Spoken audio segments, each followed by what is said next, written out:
In this social media age, it's unusual to think of someone writing a really long letter, but Paul did write really long letters. And I'm thinking particularly of the letter to the Romans.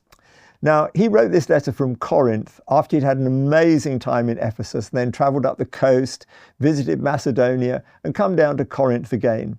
And whilst he's there, he's thinking, well, my work in this region is probably over and I could set out afresh. So he thinks about Rome being his new base and perhaps reaching Spain and some other places too.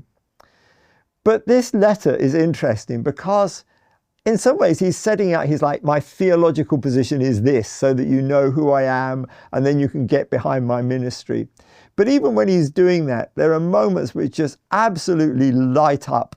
And one of those for me is in chapter 5, verse 8, where it says this: "But God demonstrates his own love for us in this: while we were still sinners, Christ died for us."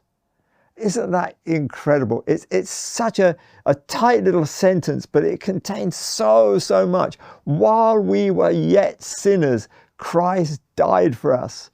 He didn't die for us because we were good enough and deserved it. He died for us because we were in the midst of our sin and degradation. And he loved us. He loved us enough to actually come and give himself for us on that cross, that we might be reconciled to God. If this was the only thing in the letter, it would be incredible. But of course, there's so much more. I want you to read the whole letter, but just take that for the moment and let that be something that you really delight in. Let me just read it once again.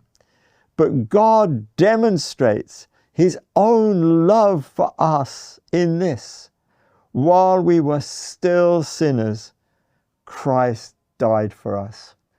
Take it to heart and just know the amazing grace of God in doing that for us, reconciling us to himself through the death of Jesus on the cross.